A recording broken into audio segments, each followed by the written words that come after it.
Então é que eu considero, né, um- uma criatura muito especial, o Marechal Rondon, e acredito que ele trazia no seu DNA a resiliência e a coragem dos antigos bandeirantes. E eu vou mostrar, então, como é que foi criada essa afinidade com a Amazônia, né? Então, eu servia no período de 78, 79, no nono BEC, sediado em Cuiabá, trabalhando na estrada. Era uma jornada bastante cansativa, mas o prêmio era grande. Então, estávamos pegando uma estrada pioneira de chão batido e deixando asfalto. Então, eram 128 horas semanais, né? O expediente era das 6 às 22 todos os dias. E ainda tínhamos 2 turnos ainda, então 2 vezes por semana de plantão. Então, aquilo criou um caso com a Amazônia, né? E esse caso se transformou, aliás, foi o meu primeiro contato com a Amazônia, e se transformou num caso lá no BEC, no sexto BEC, sediado em Boa Vista. Eu fiquei destacado no norte do Amazonas, fazendo a conserva da estrada ali de guia de Manaus até o Jauaperi. Eram 400 e poucos quilômetros, chão batido, bueiros arcos de ferro, pontes de madeira, bastante complicado. Então, a construção é fácil porque você tem recursos. Então, essa afinidade foi criada, né? Intensificou-se esse meu amor pela Amazônia. Então, aí mostrando só o mapa, né, da estrada que vai dali de Manaus, passando pela reserva lá em Miriatuari. E aí tinha a família, minha família, a minha esposa com as 2 crianças, 1 ano e meio, outra com 2 e meio, no meio do Zaimiri. Um relacionamento muito afável. Então, novamente aí, as crianças com a esposa e tal, e meu motorista, o Hélio. E esse caso aí se transformou em amor, realmente, né? Então, quando eu concluí a minha carreira, eu passei a vida inteira fazendo pedidos para fazer o curso de Guerra na Selva e nunca consegui. E o general Lessa tinha sido meu diretor de informática, e eu estava indo para a reserva e falei, general, vou para a reserva sem realizar um sonho. E o general disse, deixa comigo. Ele estava comandando o Comando do Estado da Amazônia. Foi transferido para Marabá, Pará, fiz o curso e fui para a reserva. Então, realizei um sonho da vida inteira. Então, esse amor realmente pela Amazônia foi intensificado aí no Guerra na Selva. Vamos passar rapidinho os slides seguintes. Aí o curso mesmo. E a canoagem, podemos passar, o que acontece?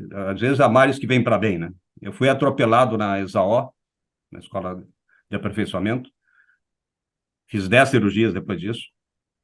Os professores iam dar aula em casa, eu assistia a educação física sentado, né, para não ter que repetir o curso. E fui para servir em Porto Alegre, instrutor-chefe do curso de engenharia do CPOR de Porto Alegre. E comecei a brincar com a canoagem nas praias do Rio Grande, né? Um caiaque wave, um caiaque pequenininho e tal. E fui me apaixonando por isso. Em Aquidauana, eu servi de 87 a 88, até 89. Em 88 saiu a primeira prova de canoagem no Mato Grosso. E eu fui participando. E como major, eu fui campeão mato-grossense de canoagem. Então, intensifiquei. Então, a parte da canoagem foi muito importante para mim aí, para o que eu queria no futuro. Então, as canoagens lá na região, Aquidauana e outros rios, era realmente meio complicado, como pode ver o gaiaque nas pedras aí. Mas foi bastante salutar a minha passagem de canoeiro.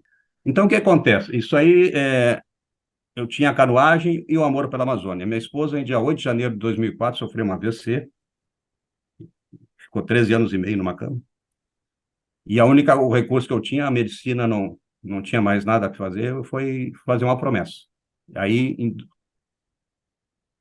fui fazendo uma série de provas, né, de canoagem. Comecei em 2008, fui fazendo até 2019 aí, uma parada por causa da falta de recursos para transporte caiaque, etc. Então essas foram 13.366 quilômetros percorridos na Amazônia Legal. E aí o que ia ver a Expedição Roosevelt Rondon? Eu tinha a minha afinidade com o Rondon na segunda prova que eu fiz, foi descendo lá de São Gabriel da Cachoeira até Manaus. Eu fiz em homenagem a ele toda a biografia do Rondon, né, tanto a escrita pelos seus capitães, etc., ao Mícar Botelho, o próprio Rondon e a Viveiros. Então, um laço muito forte foi criado com o meu ídolo aí. Então, na segunda prova de canoagem que eu fiz aí, descendo o Amazonas. Aí está ele era general, né? Inspetor das inspeções de fronteira, a foto dele no Cucuí, então essa foto me marcou, então eu tentei sair lá do Cucuí, mas não tive apoio, aí tive que descer de São Gabriel, um pouquinho mais embaixo. A terceira descida foi essa do Amazonas. Aí vamos ver o que tem o Amazonas a ver com Rondon.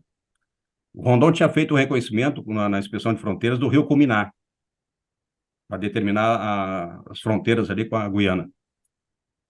E ele, como general, subiu todo aquele rio lá, cheio de corredeiras, quedas d'água, etc., uma série de pesquisas, acompanhado, inclusive, do escritor Gastão Cruz. Então, ao descer, que era só de Manaus a Santarém, eu entrei no Trombetas, subi o Trombetas até a Foz do Cuminá, para homenagear novamente o meu ídolo Rondon. Podemos continuar.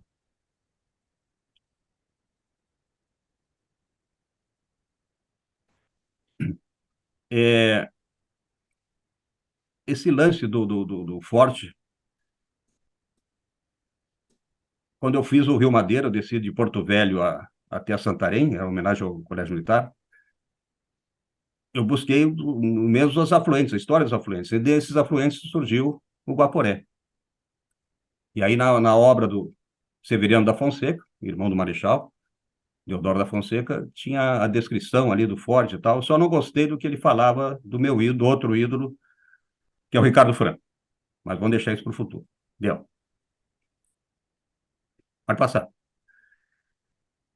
E o Ricardo Franco, eu fiz uma homenagem, depois de ter recebido do general Tibério Kimi um livro dele, do Ricardo Franco, Fronteiro Solitário. O Ricardo Franco escreveu a Memória Geográfica, que ele desceu o Rio Tapajós também, em 1799. Então, eu homenageio, vou fazer foi um tiro curto, né? Foi até Itaituba e voltei, fui para uma margem e voltei para outra, mas para mostrar, então, o Ricardo Franco participou da construção também do forte. Então, para deixar alinhado que tinha uma afinidade grande com as duas grandes figuras aí. Vai passar. Aí. E eu fui convidado pelo Dr. Mark, eu tinha colocado a carinha do Mike Myers aí na nova, mas vamos lá. E um professor brasileiro, sediado lá nos Estados Unidos, leu o livro da Candice Miller a respeito da expedição científica Rondon e me convidou. Ele ficou sabendo da minha exercício e convidou para descer com ele. Então, 2014. E nós fizemos, mas observem que há uma lacuna ali na ponta da seta, onde os cita-largas não permitiram que nós cruzássemos a área deles. Né? Então, nós tivemos que deixar isso para depois. Foi depois de 2019 que conseguimos autorização para percorrer aquele trecho mais complicado da viagem, que eu vou comentar depois.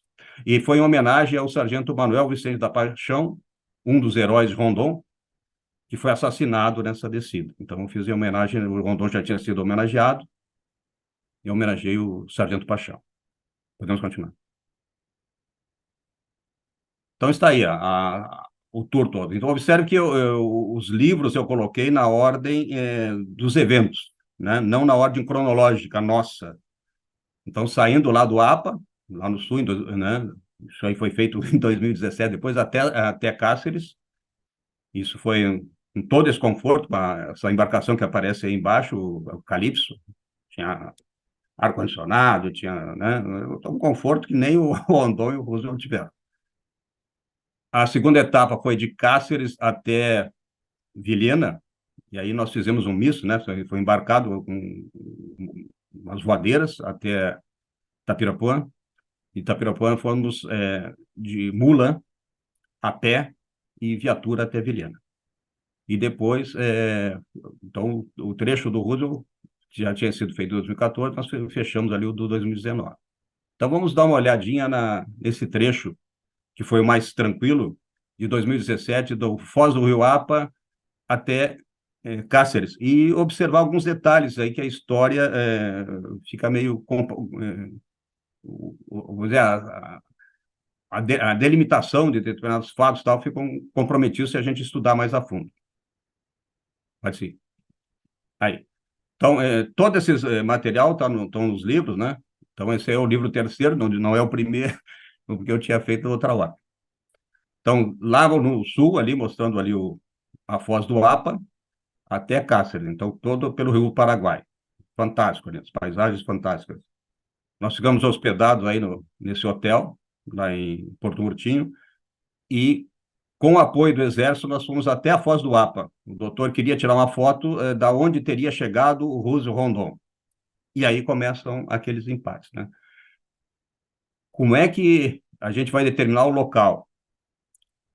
Os caminhos que andam, que são os rios, eles se modificam com o tempo. Assoreamento, né? As voltas, por exemplo, eu desci o Juruá, quando eu desci o Juruá, que foi meu recorde, muitos trechos tinham transformado em sacada, aquelas voltas grandes encontraram furos e foi mudando o leito do rio. Então vejamos no slide seguinte agora. Observe nesse mapa à direita, né, que na frente do rio Apa existe uma ilha. E com o tempo, o que aconteceu? A foz dele foi assoreando aquele braço mais largo que existia entre a ilha e a foz e ampliando a outra margem, a margem direita. Então, observe os desenhos atuais. Então, quando o doutor tirou a foto, eu disse, olha, essa não foi esse o lugar que o Rondon estava, para receber o Roosevelt. Então, observe aqui, dá para ver nitidamente onde deveria ser a foz, né? Então, vejo que é uma área toda alagada, etc., que nitidamente toda essa ponta era a ilha, que foi soterrada tal, e o rio desviado totalmente. Por que isso é importante? Nas descrições, se verifica nas descrições antigas o seguinte, dê uma puladinha. Então, todos eles se referem, né, a um extremo estirão. Então, tinha um estirão de em torno de 10 quilômetros. Eu estava aguardando o Roosevelt chegar, e eles da Foz, através desse estirão, viram um navio se aproximar. Se tivesse naquela ponto que é hoje a Foz, eles não teriam enxergado por causa da curva. Então, é um cuidado que se tem que ter ali quando se analisam os fatos e a geografia vai mudando. Então, tem o outro autor, né? Pode passar, o Milcar.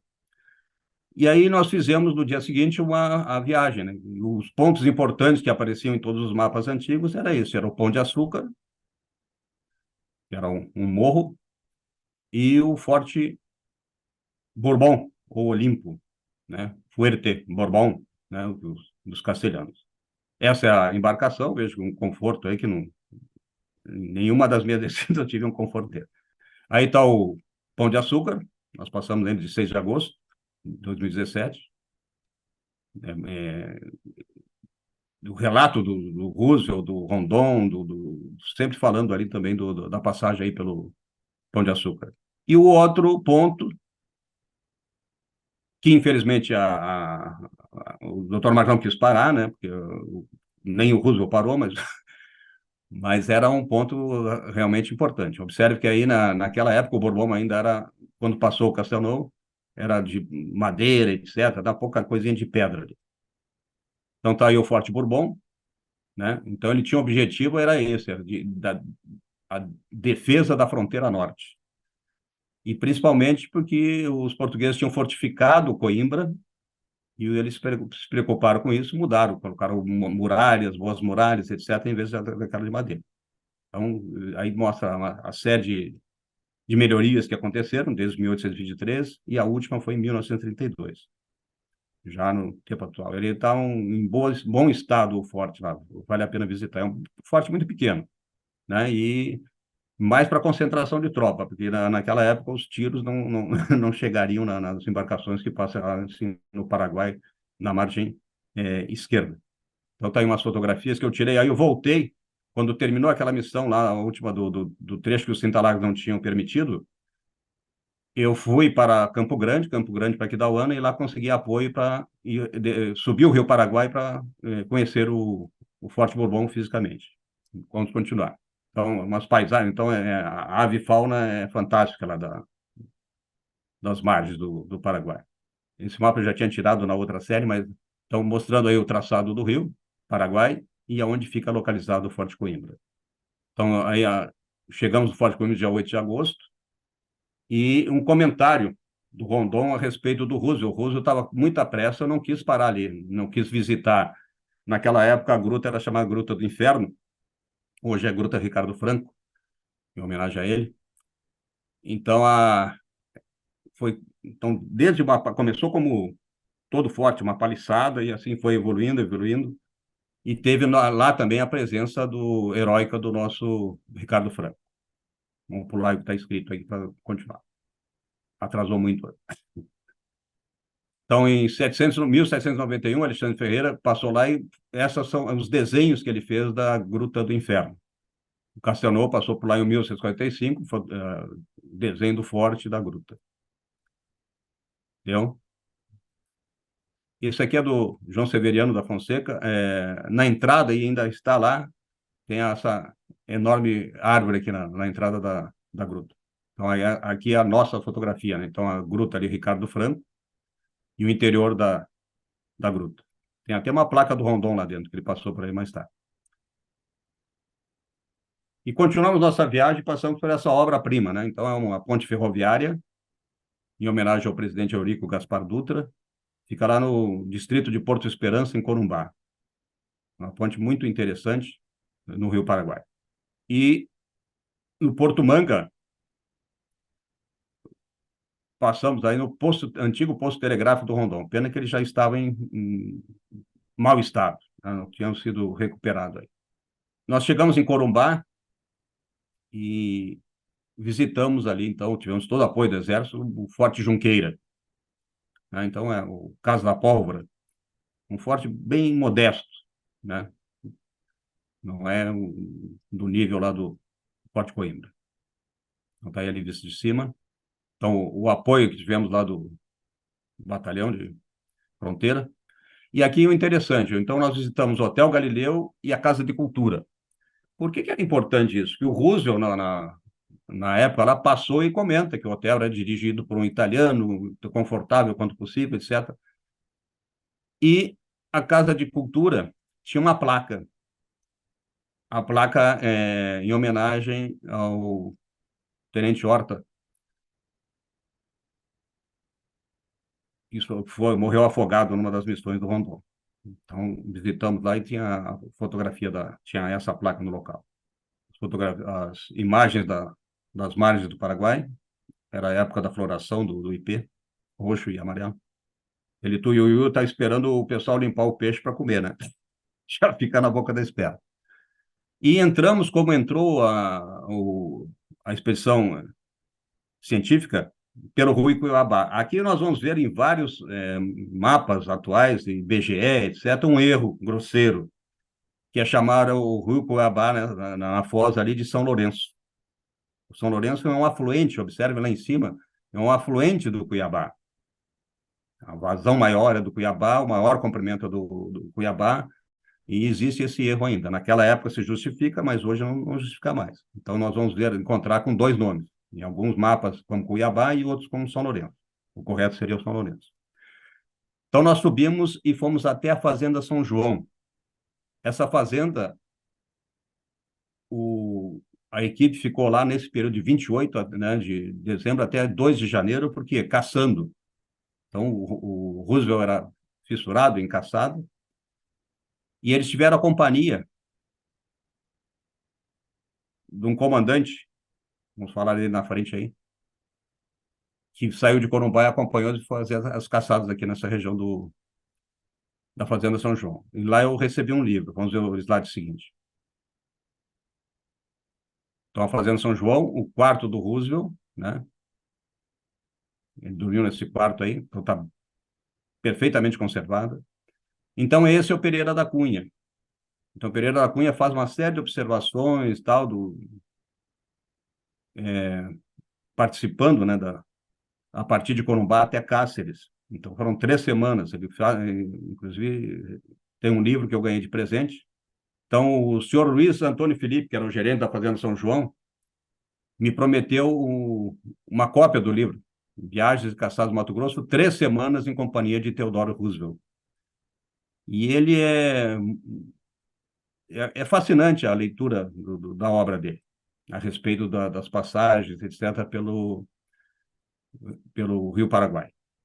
Então, é paisagem da margem, né? Onça, capivara, então, jacaré, então era praga, né?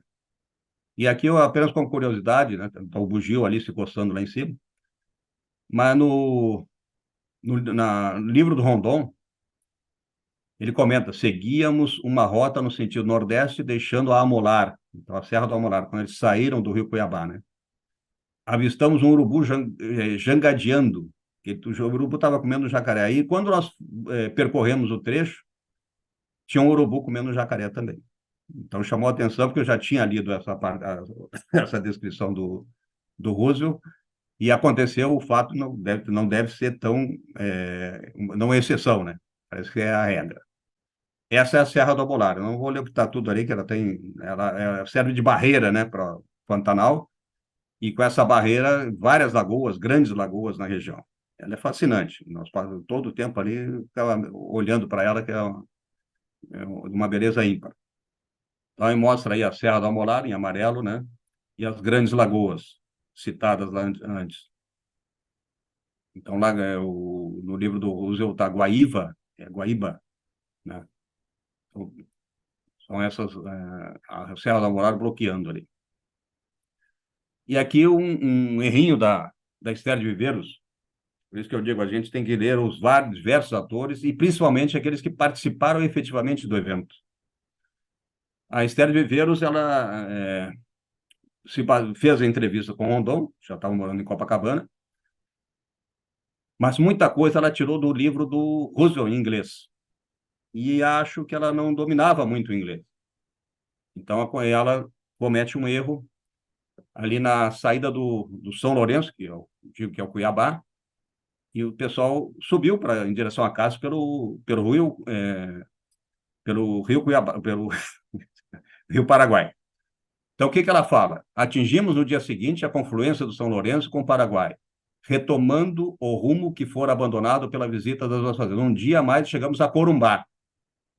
Não tem sentido sair ali, se eles estavam subindo o Paraguai, e voltar a Corumbá para voltar de novo. O que o Roosevelt disse, e eu acho que foi daí que ela cometeu o erro. Então, no dia imediato, descemos o São Lourenço até a junção do Paraguai. E, mais uma vez, começamos a subir o rio.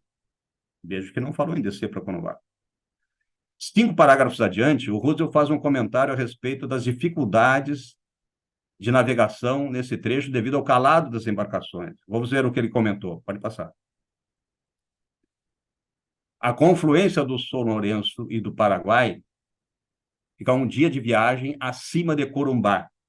Então, o Corumbá, deve ser a tradução dela, se enganou porque achando que tinha voltado para Corumbá. De onde, aí comenta do serviço regular de vapores, etc. Né? E a gente pode confirmar isso, que o Rondon dizia: depois de trabalhosa e improfícua jornada de 1º de janeiro, descemos o São Lourenço e entramos no Rio Paraguai tomando rumo de Cáceres. A mesma coisa do Magalhães. Então, não há dúvida quanto a isso. Então, foi um erro da Esther Viveiros, no livro que o Rondon conta a sua vida. Não sei se os senhores tiveram conhecimento dos descalvados, né? Então, foi um grande empreendimento. Vejam que isso aí é no final do século XIX, né? Um grande empreendimento de criação de gado e exportação de carne enlatada. Imaginem naquela época. Foi bastante noticiado, vejo as datas, né? Novamente. Então, o que é o Descalvados? Observe que eu estou deixando aquele piscando ali, aquela igrejinha, né? Que nós vamos ver depois. Hoje é transformado numa posada, né? Descalvados, Pantanal Lodge. Então, o Rondon esteve lá dia 4 de janeiro, né? E comenta que foi adquirida pelo sindicato belga, etc. O proprietário do Farquhar que adquiriu do sindicato. Era uma obra mas enorme, né? Um gasto fantástico. Ele tentou ter a família Sibres que os impostos não fossem tão altos, né? Porque tinha que descer todo o Rio Paraguai para subir para exportar essa carne enlatada. Saia muito caro. Então, acabou quebrando. Observe que essas primeiras, exceto a igrejinha, olha aí como é que a igrejinha estava naquela época. Eles estavam começando a melhorar, né? Então, as outras construções estavam já totalmente recuperadas, mas a igrejinha não tinha. Naquela foto atual, a igrejinha já está funcionando. Então, tinha central hidrelétrica, não, uma pequena central elétrica, tinha tudo ali. Então, enlatando a carne, é uma coisa assim, para a época, extraordinária. Então, vale a pena, o Descalvados é uma parada obrigatória, hoje mais do que nunca. Dali nós paramos no Jauru.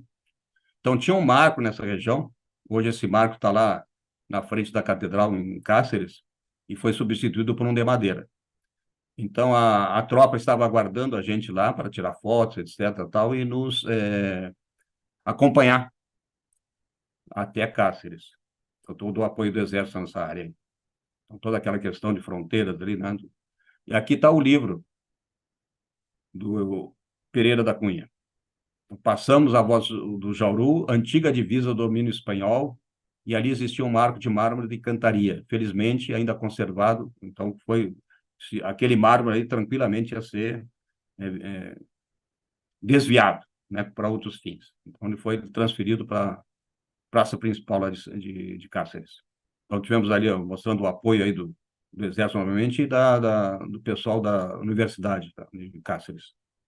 Bom, então essa passagemzinha rápida, né, que foi muito confortável, não tinha muita coisa a se ver, não. Então, a segunda, em 2015, foi essa que aparece aí a fotografia da gente montado nas mulas, né, e tal, e fizemos um trecho a pé. Foi a mais complicada.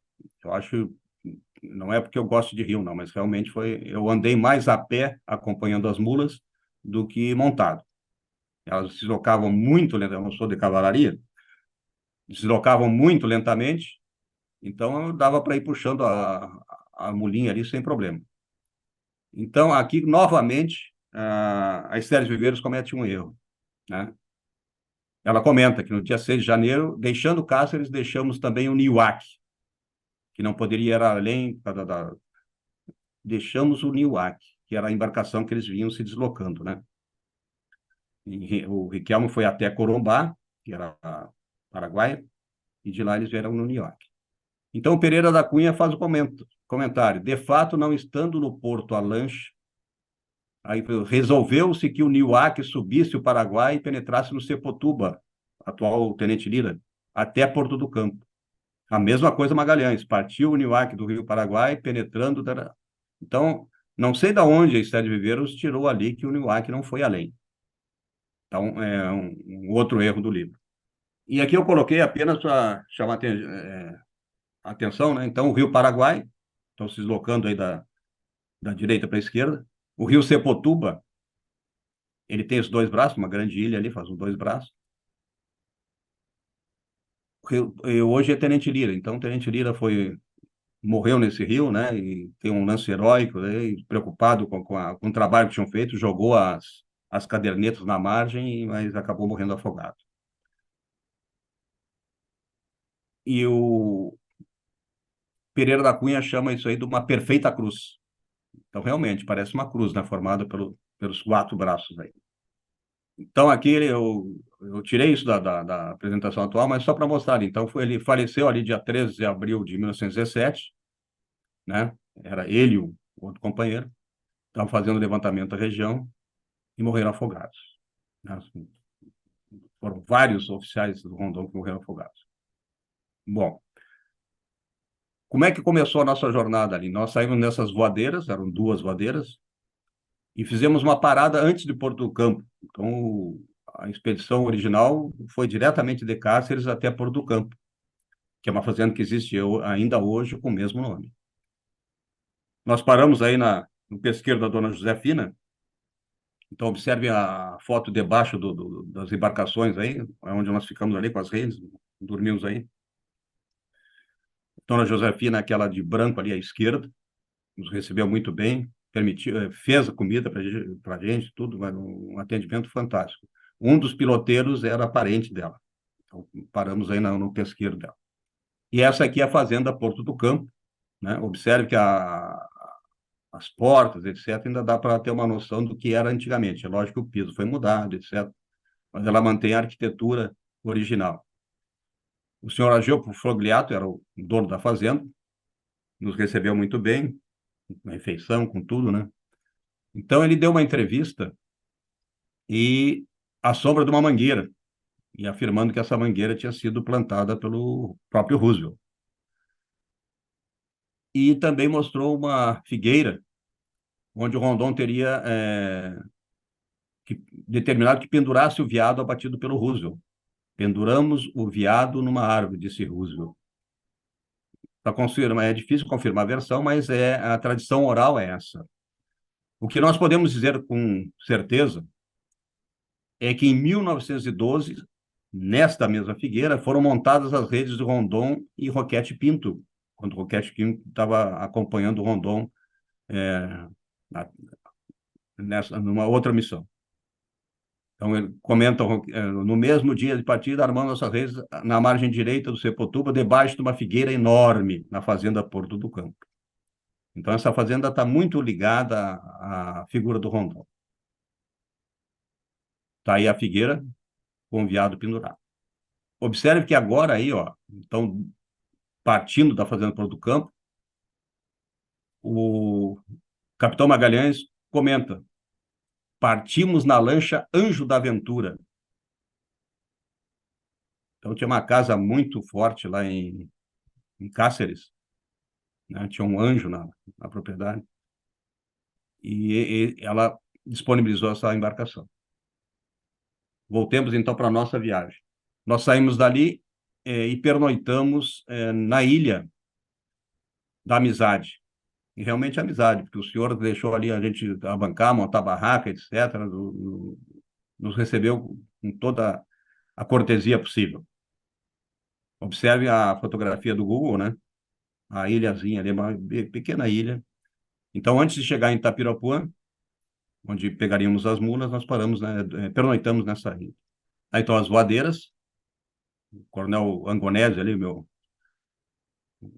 a gente chamava ele de Jungle, que também tem curso de guerra na selva, era o piloteiro da minha voadeira. Então, passamos aí por essa ponte de madeira e chegamos em Itapiropuã. Lá encontramos o seu Eduardo Ramos, conhecido como Boi, e a sua comitiva, então as mulas. Então ele ia nos acompanhar, era só ele, cada um de nós tinha uma mula, então eram os 4, então tinham 8, né, 8 mulas e mais uma reserva, eram 9 mulas. Então tá aí é um assentamento do INCRA isso aí, né? É enorme o assentamento do Itapiropuã. E ali a casa do Rondon, que agora já está reformada, naquela época não estava.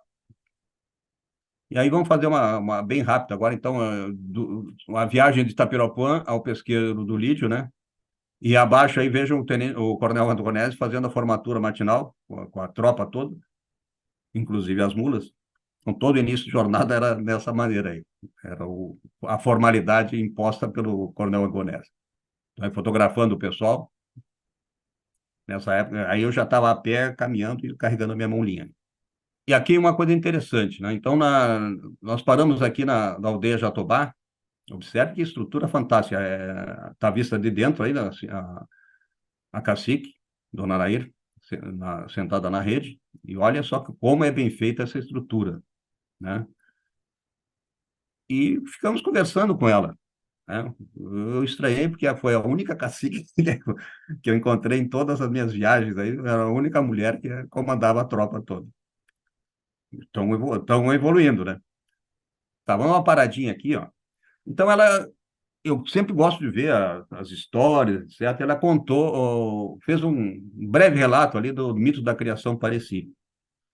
E aí eu me lembrei, quando fiz lá o Rio Tapajós, que nós subimos o Rio Cupari, tinha descrições de João Daniel, etc., tal, das lendas dos Munduruku. E os Munduruku tinham tinham brotado também de uma rachadura na pedra. Então existe lá, nós estivemos visitando, são belíssimas os trabalhos na pedra lá, e o pessoal de Itaituba fazia retiro espiritual, etc., na região, mas nunca ninguém associou que aquele ali era o local do milagre dos Munduruku, que surgiram de dentro das brechas das pedras. Comentei com ele, ele também não conhecia. Aí o pessoal conseguiu verificar que era aquele local lá, era dos Munduruku. E aqui nos parecia a mesma coisa. Então tem a ponte de pedra, e essa rachadura então teriam brotado ali os Pareci, né? Só para as lendas aí, como é que isso dá... Não é só no local. Então, Munduruku e Pareci não tem nada a ver, são regiões bastante diversas, mas eles vieram das pedras, da rachadura da pedra. Então, observe só, aí são as aldeias, né? Aldeia Queimada, Aldeia Cotingo. Então, eu vejo que o cacique na Cotingo se paramentou só para receber a gente, né? Lá o cacique geral também na Aldeia Camai, normalmente estão vestidos como normal, né? Mas eles se vestiam, o cacique se vestia só para receber a tropa que sabia. E a cortesia dos Pareci, eu tinha os ticunas como modelo. A partir daí foi realmente os Pareci são alguma coisa extraordinária. E eu vou falar do empreendedorismo dele mais à frente. Então, um acampamento, então não tinha, era bem muito longa a jornada. E aqui um dos caciques mostrando aí como é que eles caçavam os animais, né? Então, os cervos, os veados. Então, tinha uma camuflagenzinha que eles levavam, com o tipo de um escudo, para se esconder, para o bicho não enxergar e aí atirar. Então, vejo que não é mais arco e flecha, é tiro mesmo. Na aldeia Salto da Mulher, também foram muito bem recebidos. O cacique tinha perdido o filho dele, brincando numa ponte lá, acabou falecendo, e essa casa aí embaixo era do filho dele. E ele permitiu que nós nos instalássemos lá, né, pernoitássemos nesse local. E ali no outro acampamento, na beira da estrada mesmo, não tinha onde parar, e as mulas fazendo a festa. E aí passamos num local assim que é paradisíaco, a aldeia do Salto do Tiariti. O Tiariti é um gaviãozinho, então, que a gente viu até voando por ali. Então ele deu o um nome a esse salto. E observe, então, uma coisa interessante aqui. Nós vimos as ruínas da missão de Santa Teresinha do Tiariti. Então, em 45 ela foi criada, os missionários acharam que era uma área fértil, permitia a construção de uma pequena central hidrelétrica, estação telegráfica do Rondon era lá, e tinha uma rixa ali com a missão protestante, né? Então, eles criaram e começaram a trabalhar principalmente as crianças. Observe que elas estão ali, tem um dormitório das crianças. Era muito mais fácil de doutrinar as crianças do que os adultos. Aí está a estação telegráfica. E o Rondon, essa foto é bastante conhecida, né? No Salto o Tiariti. Até o nosso doutor Mark lá tirou a foto no mesmo local ali com um índio parecido. E aqui nós íamos deixar a área dos Pareci e entrar na área Nambiquara. Os Nambiquara sabiam que a gente ia dar continuidade ali na área deles e vieram para lá. E cobraram naquela época, eram 43 quilômetros, R$ 1.500. Se atualizar o preço de hoje, então seria quase 3.000, né? Então começou a perder o encanto ali, esse contato com os aborígenes. E aqui foi a passagem, então nós, no segundo dia, passando lá pelo Rio Buriti. Então o Rondon comenta que fomos acampar à margem do Rio Buriti, só que eles fizeram a travessia de balsa, né?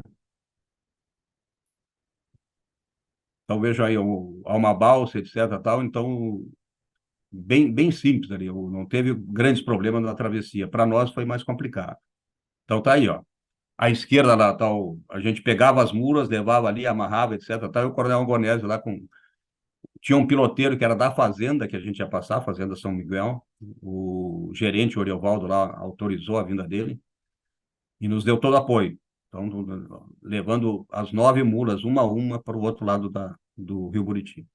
Observe a fazenda, os detalhes de toda ela arborizada no entorno, né? Um conforto bar. O restaurante era um restaurante assim, que era simples, mas o restaurante para os peões, etc., excelente, que nós almoçamos lá também.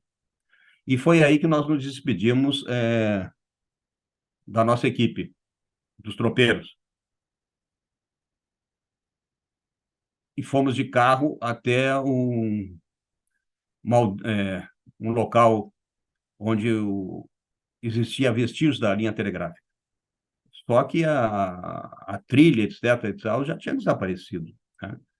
Então foram 5 dias extremamente estafantes. Era a água, etc., tal, cada um levava a sua. E tivemos um guia indígena lá que tomava escondido a nossa água, né? Então, aí eu tive que apelar para a folha do ananás, né? Que ele tem uma polpa ali na ponta, tinha uma certa umidade, então a gente mascava aquilo, etc., para tentar. Olha, observe a cara do Coronel Gonese, eu ali agachado, era um peso bárbaro de carregar, né? Barraca e tudo nas costas.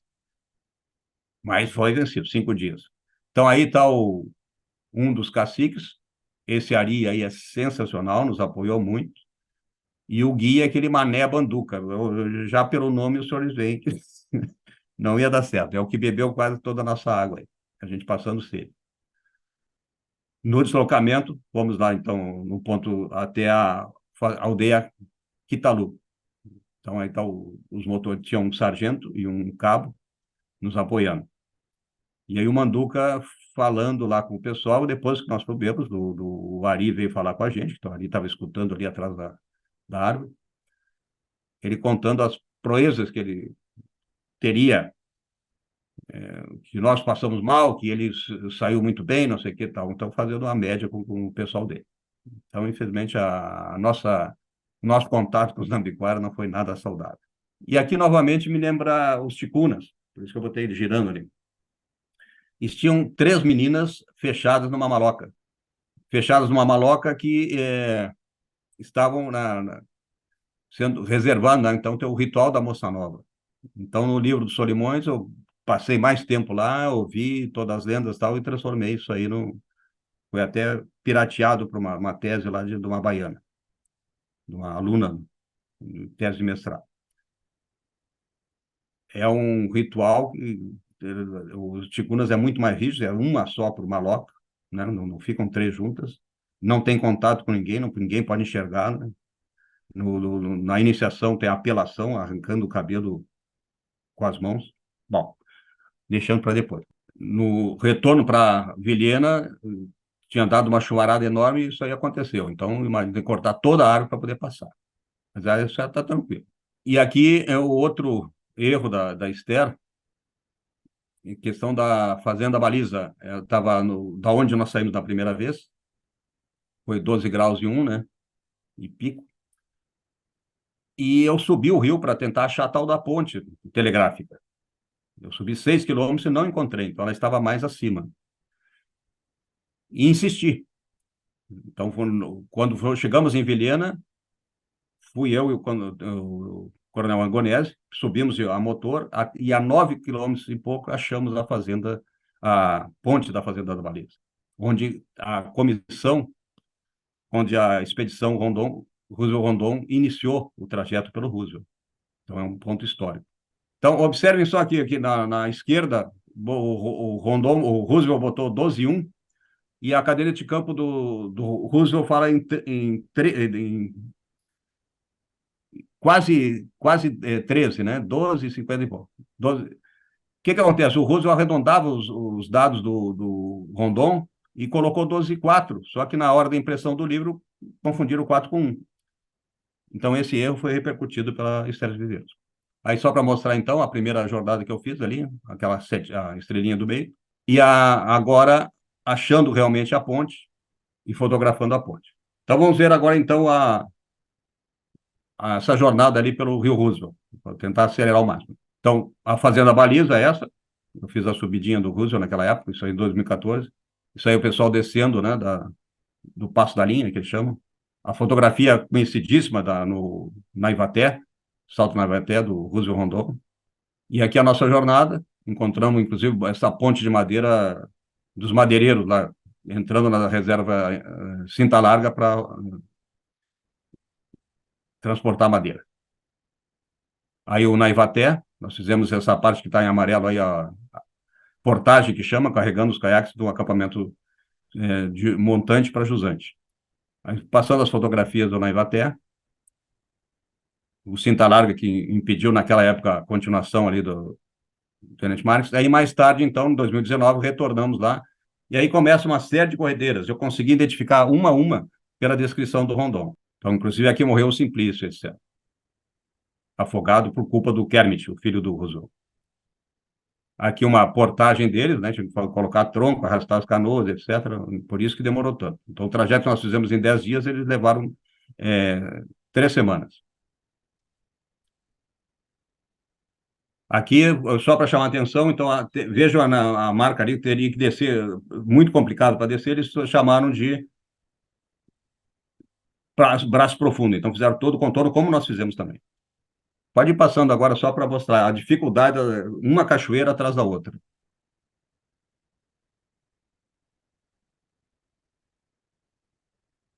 Tiveram que, quando, né, fazer novas canoas, quando quebravam as canoas. Observem só a dificuldade da navegação do rio. As cachoeiras das inscrições, aqueles petróglifos, né? O Roosevelt nos estados de Buritina para estabilizar a canoa, um localzinho que ele achava que a partir dali seria mais calmo o rio, por causa dessa enseada, por isso chamou de Boa Esperança. A foz do rio Capitão Cardoso, em homenagem ao Capitão Cardoso que faleceu também numa das missões. Um acampamento no Rio Cardoso, que nós chegamos lá. Então era muito, a nossa ali foi muito simples, né? A deles, a portagem, onde não dava para remar. E nessa oportunidade nós fomos, a polícia nos apoiou, aí nós retornamos. Isso aqui é na primeira de 2014, então lá naquele trecho foi o mais complicado. Aqui voltamos para 2014 novamente. Ele começa a ficar mais fácil de navegar, então. Aí dava para fazer a travessia praticamente por tudo.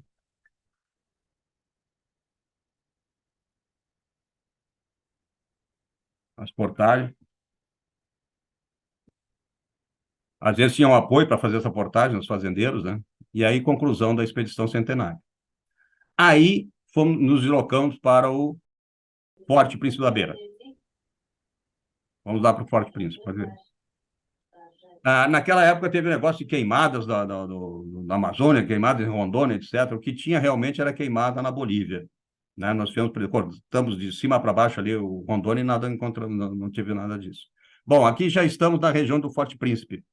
Então, tem uma ilha na frente que tem essa série de petróglifos, os labirintos, que tem várias teses a respeito, né? São construções de pedra, etc., bem interessantes. Aqui a antiga ruína, né, do destacamento de Nossa Senhora da Conceição. Então, só existem umas pedrinhas, 2 quilômetros acima dela é que foi construído o Forte Príncipe da Beira. Então, entrar nas fotos aí. Então tá aí o forte, a vista dele tem muita semelhança com o do Amapá, né? São José do Macapá. Aí. Então, aqui que eu gostaria de só comentar, volta um pouquinho só. Então, é o livro que eu comentei antes, do Severiano da Fonseca, ele faz um comentário que eu não gostei a respeito da localização do forte.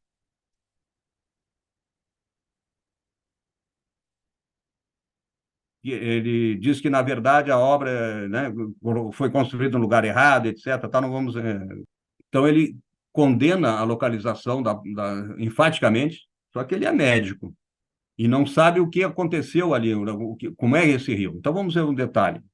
Pode ir. Eu vou, então, pular essa partezinha, então, isso aí tem tudo escrito. Né? Então, tá o forte. Infelizmente, na nova versão, eu coloquei, inclusive, o canal, né? Botei a fotografia do Google na cheia e na vazante, onde se pode ver que o canal encosta bem na margem direita do rio, junto ao forte, então fica muito colado, fácil de fazer de bloquear qualquer deslocamento inimigo. Aí tá. Então, isso aí é na época da vazante. Observe em amarelo aonde tem que passar. E, então, vai rente ao forte. Né? Não passa, não consegue passar do outra margem. E a margem esquerda do Guaporé é uma área inundada. Então, não tem como fazer peças de artilharia, etc., transportar. Então, foi o local escolhido a dedo, muito bem colocado, escolhido ali o Forte Príncipe da Beira. Então, eu recomendo que olhar o livro lá do Rio Madeira, né, que tem todo esse material. Então, aqui o mesmo engenheiro que construiu, participou da construção do Forte de Macapá, veio para cá. Só que ele morreu com malária e aí quem assumiu a obra foi o Ricardo Franco. Bueno, depois de todo esse percalço, eu peço desculpas aí na correria. Muito boa noite, Irã. Muito obrigado por nos trazer esta tertúlia quase de fotografias e visitar a quase a par e passo os rios do Mato Grosso e da Amazónia Profunda, e hoje em dia na Rondônia, que nós aqui já vimos e falámos em várias tertúlias no passado, e defendemos exatamente essa tese de que o Forte do Príncipe da Beira está escolhido de uma forma absolutamente estratégica. E pelo Luís de Albuquerque. Foi o quarto governador do Mato Grosso que fez a seleção exatamente desse local, deslocando-se várias vezes ao local. Isso é extraordinário. É um desafio enorme, como é óbvio, não é? Saber como as dificuldades que o Irã teve em percorrer todos esses rios, com canoas a motor, com GPS, com material e com apoio, e quando se calhar há 100 anos o Rondon e o Roosevelt tinham muito menos material, e há 250 anos o próprio Luís de Albuquerque e o capitão Matias da Costa e também mais tarde o Ricardo Franco tiveram nessas deslocações. É absolutamente notável e extraordinária essa obra que foi feita ao longo desses rios. Muito obrigado. Eu não sei se não temos muito tempo, eu não sei se alguém quer fazer algum comentário ou alguma questão, temos muito, O muito pouco Alcino tempo. quer falar, o Rui, eu vi que ele pediu a palavra ali. Muito bem, eu vou dar a voz ao Alcino. Estamos mesmo no fim do tempo, tivemos uns problemas técnicos iniciais. Vou só dar a abertura a duas pessoas, duas intervenções. Alcino primeiro. Boa noite. Primeiramente, parabenizar o Irã por essa maravilhosa demonstração de coragem que eles tiveram nessa aventura.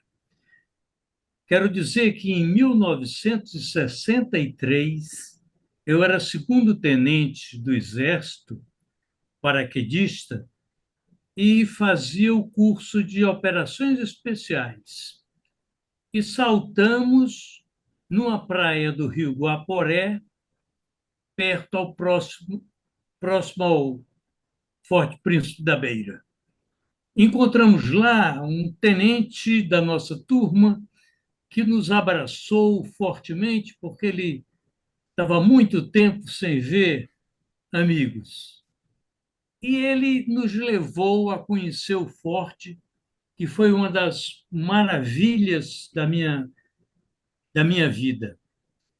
E esse tenente nos contou que as rochas com que eram feitas as paredes daquele forte não eram locais, isto é, tinham sido trazidos por balsas pelo rio, Guaporé, Mamoré.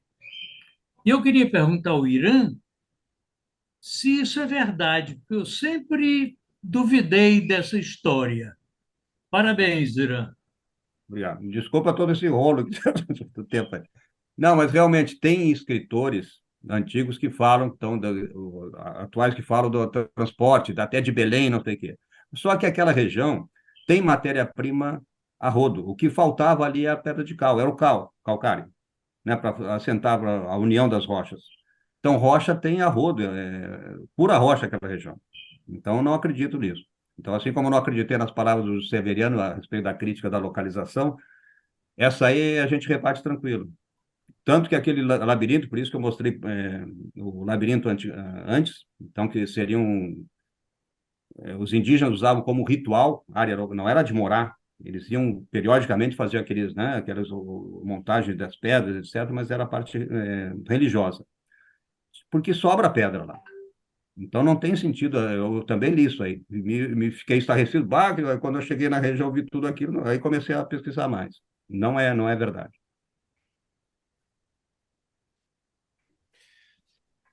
Já agora que se virem as tertúlias 1 e 2, há alguns mapas da época, mesmo do século XVIII, que mostram alguns locais entre, no fundo, as nascentes dos rios que vão dar ao Paraguai e que vão dar ao Guaporé, onde havia alguma cal. E foi, sem dúvida nenhuma, construído com materiais locais. Isso não há dúvida absolutamente nenhuma. Eu tenho 2 inscritos, vou pedir muita desculpa ao Kleber. O Lorismar tinha-se inscrito primeiro e estamos mesmo em cima, a não ser que seja uma coisa muito, muito, muito curta. Eu vou passar a primeira palavra ao Lorismar. Boa noite, senhores. Parabéns ao Irã pela brilhante explanação e pela aventura em traçar os mesmos caminhos feitos pelo nosso Marechal. Eu sou o professor Lorismar Barroso, eu sou historiador e eu tenho pesquisado o Forte Príncipe há 24 anos, completa esse ano. E eu confesso aos nobres colegas, amigos e confrades que não sei muita coisa, mas já tirando a dúvida do colega anterior, que perguntou sobre a rocha local é a laterítica, mais conhecida como a pedra canga. No linguajar popular, o cascalho. Quando começaram a escavar aquela região, o Domingos Sambucetti ele encontra um veio enorme de laterítica. Quando faltou essa rocha, eles buscaram de uma região chamada Albuquerque. Inclusive, alguns livros regionais aqui de Rondônia, alguns autores traziam essas ideias de que vieram pedra enorme de Belém do Pará. Não. O que veio de Belém do Pará foi a pedra cal, e veio em grande quantidade quando faltou na nossa região. Então, isso já não existe mais. Eu tenho publicado 5 livros a respeito do Real Forte Príncipe da Beira. As minhas pesquisas elas são voltadas para as cartas do século XVIII, no qual eu tive acesso no Rio de Janeiro e em Cuiabá. Então, não é o professor historiador Lorismar Barroso que está falando, são os documentos oficiais traçados pelo governador, o primeiro, segundo, terceiro e o quarto governador de Mato Grosso. Naquela época, o Dom Luiz de Albuquerque de Melo Pereira e Cáceres. Lembrando aos senhores que não existia nada a respeito de Domingos Sambucetti na internet. Eu tenho uma obra que fala sobre Domingos Sambucetti. Tanto é que nas cartas do século XVIII falava que ele morreu. Não sabia o ano. Eu cheguei nessa conclusão, foi em 1777, mediante a leitura das cartas. Então ele morre entre os meses de janeiro a setembro, quando se cala a voz de Domingos Sambucetti. Então, eu entrei na internet, na Wikipédia, e eu alimentei a página da Wikipédia. Então, as pessoas agora têm acesso um pouco sobre Domingos Sambucetti. Lembrando, nas minhas pesquisas sobre o Forte Príncipe da Beira e sobre o Marechal Rondon, em alguns documentos do Exército, eu teria visto que o Rondon teria chegado no Forte Príncipe em 1911. Só que naquele momento não me interessava. E aí foi quando, em outro momento, descobriu-se que José Carlos de Carvalho, o almirante da Marinha, ele vai até o forte e ele consegue trazer alguns exemplares de canhões para o Rio de Janeiro. Porém, senhores, Rondon já sabia da existência do Forte Príncipe ainda no século XIX. Tanto é que em 1904 ele divide a expedição para aquela região. Aproveitando o momento, agora, dia 30 de abril, eu estarei lançando um outro livro sobre o Rondon, Fé de Ofício. Esse livro retrata toda a vida militar do Marechal Rondon. É um documento oficial do Exército que nunca foi publicado.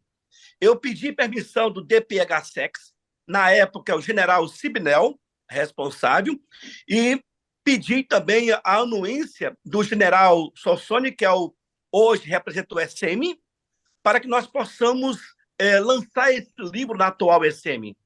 O livro obedece o prefácio do general Sibnel e também o general Matias, aqui de Porto Velho, que agora trocou o comando. Então, assim, eu sou suspeito em poder falar sobre o Rondon e falar sobre o Forte Príncipe da Beira, mas só fazendo esse adendo. Parabéns ao coronel que fez essa aventura, porque aqui em Rondônia nós já tivemos tantos outros pioneiros, aventureiros, sertanejos, todos que passaram por aqui, e o Estado sequer fez um trajeto desses pioneiros. Não foi capaz. É aí, claro, que veio o amigo de fora e conseguiu fazer parte. Inclusive, eu estive naquele salto na Veté, ali na reserva Roosevelt. Ano passado, eu fui naquela pedra onde está o Rondon e o Roosevelt, que tiraram foto. E realmente ali foi ceifada a vida do canoeiro Simplício. Então, O Simplício foi mais abaixo. Isso. Mais abaixo. Naquele salto ali, nós temos relato que para mais de 100 capivaras, jacaré, cobra, tudo que cai ali morre. Então, é interessante o relato daquele povo que mora naquela fronteira entre a serra, entre a TI Roosevelt, e também um fazendeiro que corta esse trajeto. Quanto à crítica do Silveira da Fonseca, eu também concordo com o senhor. Eu também tenho uma crítica ao Emanuel Rodrigues Ferreira, que o senhor colocou aí a capa do livro dele, Amazônia. Ele diz o seguinte: este forte foi construído para durar uma eternidade. Não, Emanuel. Não vou exagerar. Ele não foi construído para uma eternidade. Exagerou. Então, meu amigo, eu estou aqui desde o início, torcendo para poder falar. Então, parabéns mesmo pela sua explanação, adorei, e precisando, eu estou em QAP para poder atender. Muito obrigado. Vou procurar o seu livro. Muito obrigado, Lorismar. Já agora eu sugiro, e vou depois pôr aqui assim no chat da reunião, no bate-papo, vou pôr um projeto que é absolutamente extraordinário, que é a digitalização de todos os documentos do século XVIII, existentes no Arquivo Histórico Ultramarino de Lisboa, que foram digitalizados por uma equipa portuguesa, uma equipa brasileira, chamado Projeto Resgate. E no Projeto Resgate tem 1.370.000 páginas, essencialmente de tudo o que está no Arquivo Histórico Ultramarino, só do Brasil. Isto é só do Brasil, e a comunicação dos governadores, eu investiguei profundamente o Arquivo Histórico Ultramarino, e eu também posso partilhar um artigo que eu escrevi sobre o Luís de Albuquerque, onde está fundamentada tudo aquilo que aqui foi dito, e inclusive a forma e a comunicação que foi feita do Luís de Albuquerque para Lisboa relativamente ao forte. Já agora é muito interessante que o próprio Marquês de Pombal, que era conhecido pelas suas, digamos assim, pela sua pompa, ter no fundo escrito ao Luís de Albuquerque a dizer para não construir um forte tão grande, porque isso era um exagero. E na realidade o forte levava 3 anos uma comunicação a sair dos confins do Mato Grosso para chegar a Lisboa e voltar, 3 anos. E obviamente quando chegou a carta de resposta de Lisboa, do Marquês de Pombal, para dizer para não o fazer, o forte já estava a ser construído. E que é uma coisa muito interessante. Está tudo no Projeto Resgate, consultem, que é absolutamente fundamental. Kleber, consegue ser muito sintético? Consegue falar só assim em 2 minutos? Pretendo falar em menos de 2 minutos, com toda certeza. Bem, sim, senhora. Primeiro, parabenizar o Irã, um cara que mostrou que supera tudo. Desde o início do acidente, foi superando tudo e sempre maravilhando a gente. Só 2 coisas que eu queria colocar. Eu fiz uma pesquisa antes de entrar aqui. Achei engraçado uma coincidência histórica. O Forte Príncipe da Beira demorou 27 anos para ser construído, certo, Irã? Concorda? E para quem ele foi homenageado, Dom José morreu com 27. Eu estava analisando e falei, pô, coincidência demais, né? E você falou de cara que fala coisa errada, que pesquisa errado, fala coisa errada. Em 2022, junho, eu vi uma reportagem num jornal aí da Amazônia, sobre um túnel que eles acharam, na verdade, uma cisterna, e ligaram uma tal de cidade Ratabaná, que era uma civilização antiga, precursora. Mas, gente, o que é isso? Quem que é o doido que fez isso? Será algum pesquisador, algum arqueólogo? Corroborando o que você falou, a gente tem que ter disciplina, conhecimento, porque senão a gente só vai ouvir, desculpa a expressão, bom, não vou falar essa expressão, a gente vai ouvir coisa errada. Obrigado, valeu, Irã, muito obrigado pela aula, cara, aprendi muito, aprendi também com o professor Lourismar, que falou antes, também quero saber o livro dele, eu também estou interessado, quero saber sobre o livro. Gente, muito obrigado, foi ótimo, obrigadão. Menos de 2 minutos, cronometrei. Muito obrigado, Kleber. Já agora, se me permitem, vou também partilhar 2 artigos que têm muita informação relativamente a essa matéria que foi, digamos assim, resultado da investigação que foi feita aqui assim há 3 anos e que no fundo foi a origem destas tertúlias Portugal-Brasil. O que é muito interessante é que é exatamente estas investigações à volta dos limites do Mato Grosso que foi o início destas tertúlias Portugal-Brasil. Muito obrigado, Irã, por ter trazido esta interessantíssima tertúlia. Passo a palavra ao professor César, não sem antes fazer apenas digamos assim, um anúncio sobre a próxima tertúlia que vai ocorrer daqui a 15 dias. Daqui a 15 dias, no dia 27 de janeiro, voltaremos a ter o doutor, aliás, o engenheiro José Miguel Trigueiros, e que nos vem falar sobre a Ordem da Torre Espada. Mas é a Ordem da Torre Espada portuguesa brasileira, que foi uma ordem absolutamente fundamental, uma ordem militar, que foi utilizada para galardoar os feitos e os factos a partir de 1808, 1807, 1808, quando ela foi instaurada no Brasil, no Rio de Janeiro. Vamos ter então, daqui a 15 dias, o engenheiro José Miguel Trigueiros. E passo então ao César. Muito obrigado, Irã, muito obrigado a todos pela vossa presença. César. Bom, eu vou ser breve, até porque a gente hoje esgotou, para começamos bem já começamos esgotando o tempo, né? Eu acho só um comentário importante, é que no chat de hoje tem muitos links interessantes, e é importante que quem tiver algum tipo de documento, ou no caso do Lourismar, se tiver alguma publicação disponibilizável, eu vi que a Rose, eu até achei que ela poderia ter falado, mas ela colocou os links lá do trabalho que ela faz lá e do conhecimento que ela tem com relação aos materiais desses fortes. Já discutimos isso em algum outro momento também. Então, por que eu estou dizendo isso? Porque na hora que eu for editar essa tertúlia, na parte do canal que tem as observações sobre ela, a minha ideia é de fazer uma espécie de compêndio, onde eu coloque todos esses links para que o assunto inteiro seja referenciado ali e fique com uma amplitude maior de conhecimento para vocês, né? Para nós todos, clientes, né? Então é importante, se vocês tiverem comentários sobre isso, que vocês coloquem no chat. Eu quero agradecer ao Irã. Eu sei que a gente começou mal lá, eu vi que você ficou um pouco frustrado, mas depois você relaxou e foi um passeio. Acho que você conseguiu levá-los nessa conversa, o que é interessante. Tem um vídeo que você não teve como mencionar lá e que o Secomand queria mostrar agora, eu não vou nem tentar, mas esse vídeo eu vou incorporar à tertúlia, ele vai estar junto da tertúlia, que é um vídeo sobre o Príncipe da Beira, que o Secomand vai passar para mim depois. E o último comentário, Lourismar, eu te mandei no privado uma observação para a gente entrar em contato, você viu aí, para a gente retomar esse assunto posteriormente, que me pareceu que a gente abriu uma porta muito interessante, e é interessante sair desse eixo mais sudeste, sul aqui, e pegar um pouco e abrir espaço para pesquisadores dessa região, que para a gente aqui do Sul é um pouco mais distante, né? Eu acho que isso é importante, tá bom? Bom, obrigado. Imagina, é isso. Então, eu vou terminar aqui. Secomand, se você quiser falar alguma coisa bem breve, de 30 segundos, eu deixo. Com certeza, né? Quero agradecer ao Irã, né, por essa magnífica aula e corroboro no que você acabou de falar. Nós precisamos trabalhar um pouquinho mais a história da formação do Brasil, né? Principalmente essa parte do Rio Paraguai, da Amazônia. E temos gente com